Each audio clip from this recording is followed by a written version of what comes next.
gérer une population musulmane, c'est pas du tout comme gérer une population chrétienne, comme étaient les Espagnols, les Portugais, les Italiens, qui se sont intégrés sans aucune difficulté en France.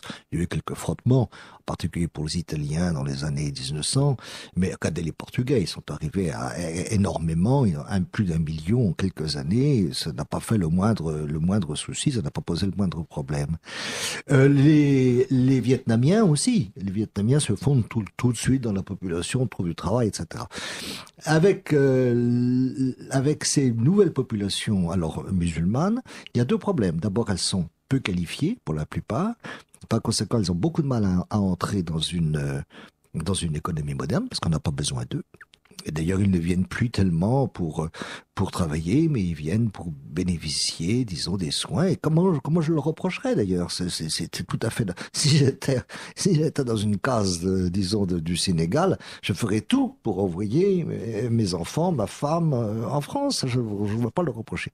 Et la deuxième chose, c'est qu'ils sont musulmans. Et alors ça, l'histoire est quand même formelle. Les populations musulmanes ne se fondent pas dans la population d'alentour.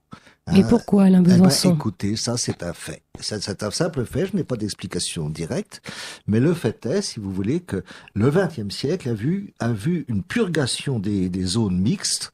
Par exemple, il y avait beaucoup de chrétiens en Turquie, en Égypte, etc. Ils sont tous partis. Il y avait des musulmans en Grèce, dans les Balkans, ils sont tous partis. Il y avait des Français en Afrique du Nord, ils sont tous partis. Donc, il y a la mixité est une chose extraordinairement difficile à réaliser. Historiquement, ça n'a jamais duré longtemps. Ça n'a jamais duré longtemps et ça s'est toujours terminé, soit de façon plus ou moins pacifique, soit de façon très brutale, comme en Espagne ou comme en Turquie au lendemain de la Deuxième Guerre mondiale, par l'expulsion du corps étranger. Il y a eu des moments de coexistence, mais ça a toujours été dans le cadre d'un empire. Mais alors, à partir du moment où l'empire se fragmente, et à partir du moment où commence à se développer l'idée nationale, alors là, les hétérogénéités apparaissent et deviennent brûlantes, et c'est ainsi que les Turcs, par exemple, entre 1915 et 1922, ont exterminé les Arméniens, qui étaient sur leur territoire, et ont expulsé les Grecs. Bon, c'est ainsi que l'Algérie, à partir du moment où il a cessé de se considérer comme dans l'Empire français, ou qu'elle a vu qu'elle ne pouvait pas tenir dans l'Empire français et en même temps développer ses aspirations nationales, eh bien, à ce moment-là, ça s'est terminé par une guerre et une expulsion des Français. Voilà.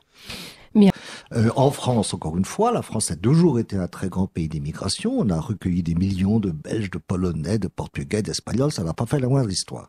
Là, nous avons des populations musulmanes. Or, ce qui est justement spécifique, c'est l'islam. Et ça, c'est pour ça qu'il faut quand même bien savoir ce que c'est que l'islam et ne pas penser que c'est quelque chose comme les différences entre protestants et catholiques ou entre, je ne sais pas, ou entre juifs et chrétiens ou entre bouddhistes et chrétiens. C'est tout à fait spécifique. Et c'est ça qui pose problème. Alors, les musulmans ont une perspective pour la France. Il y a des cartes de la France qui mettent la France dans la Oumma musulmane, qui considèrent que la France est un pays de mission musulmane. D'ailleurs, l'islam s'est toujours considéré comme une religion de mission.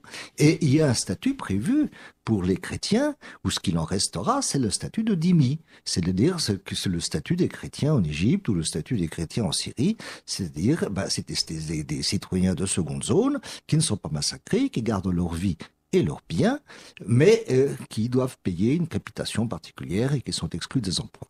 Alors, je pense qu'il y a des musulmans qui ont cette perspective pour la France. Elle est encore éloignée. Moi, je n'y crois pas pour l'instant. En tout cas, certains